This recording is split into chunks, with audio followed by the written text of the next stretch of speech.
زدني علما.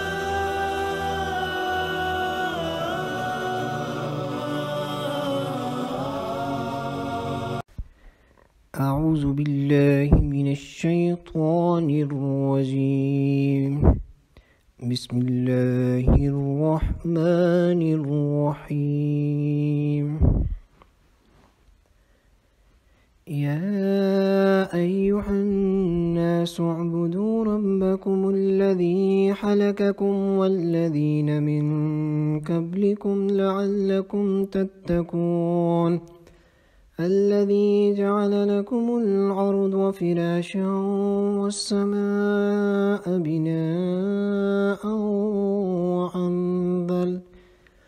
وأنزل من السماء ماء فأخرج به من الثمرات رزقا لكم فلا تجعلوا لله أندادا وأنتم تعلمون. وإن كنتم في ريب مما نزلنا على عبدنا فأتوا بسورة من مثله وادعوا شهداءكم من دون الله إن كنتم صادقين. فإن لم تفعلوا ولن تفعلوا فاتقوا النار التي وقودها الناس والحجارة أعدت للكافرين.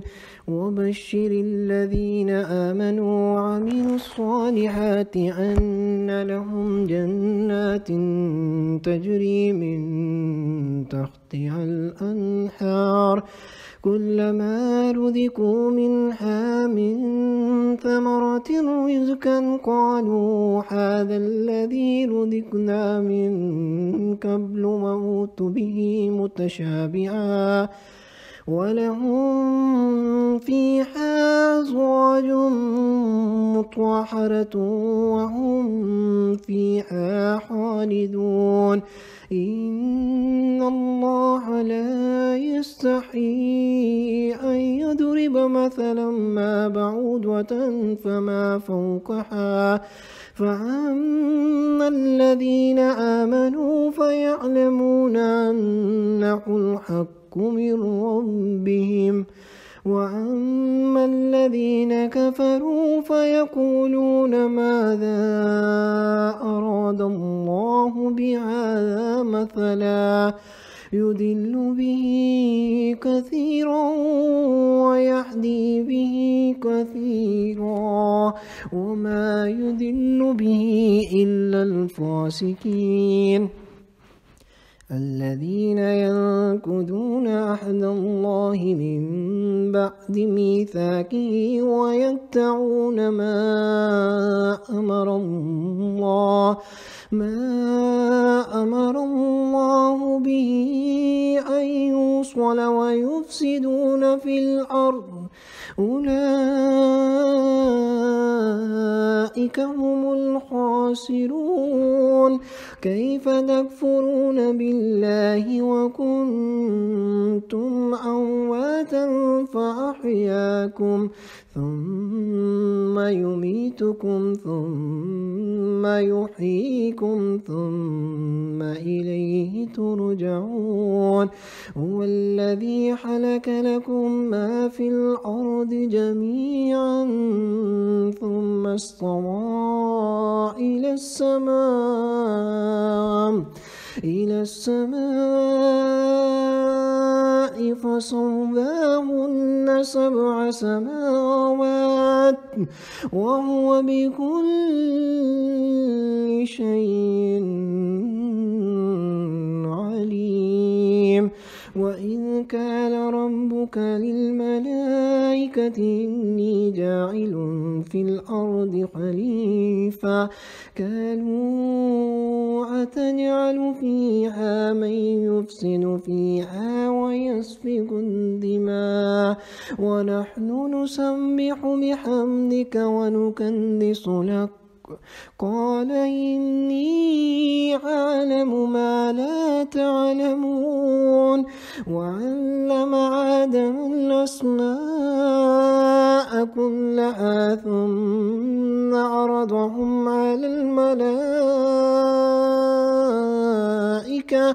على الملائكة فقال أنبئوني بأسماء هؤلاء إن كنتم صادقين. قالوا سبحانك لا علم لنا إلا ما علمتنا إنك أنت العليم الحكيم. قال يا آدم أنبئهم بأسمائهم فلما أنبأهم بأسمائهم قال ألم أقل لكم إني أعلم غيب السماوات والأرض وأعلم ما تبدون وما كنتم تكتمون. وإن قلنا للملائكة اسجدوا لآدم فسجدوا إلا إبليس أبى واستكبر وكان من الكافرين. وقلنا يا آدم اسكن أنت وزوجك الجنة وكلا منها رغدا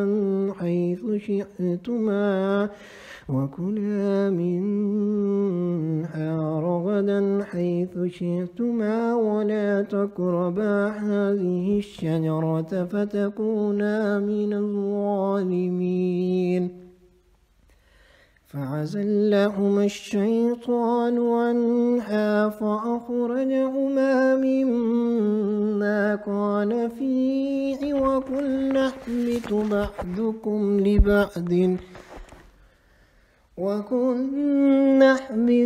بعضكم لبعض عدو ولكم في الأرض مستقر ومتاع إلى حين. فتلقى آدم من ربه كلمات فتاب عليه إنه هو التواب الرحيم. قلنا اهبطوا منها جميعا فإما يأتينكم مني هدى فمن تبع هدايا فلا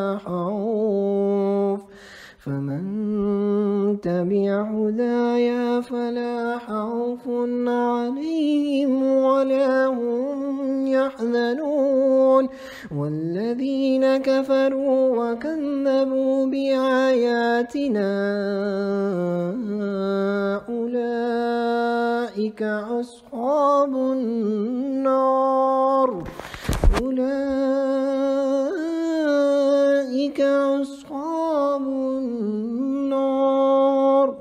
هم فيها خالدون.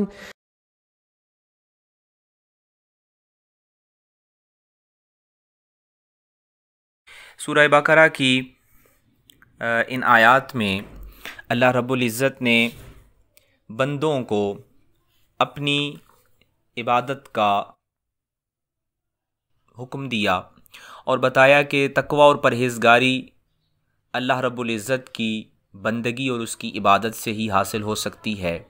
ان آیات میں اللہ رب العزت نے ان لوگوں کے لیے ایک چیلنج کا اعلان فرمایا کہ جو قرآن مجید کی حقیقت اور اس کے حق ہونے پر اعتراض کر رہے تھے، انہیں بتایا کہ اگر تمہیں کوئی شک ہے اس کلام مجید پر تو تم آیت لے آؤ، اس کی مثل، اس جیسی کوئی صورت، کوئی آیت لے آؤ، اور بتایا کہ تم ہرگز ایسا نہیں کر سکو گے کیونکہ کوئی بھی کلام اس کلام مقدس، اس مبارک کلام جیسا نہیں ہو سکتا۔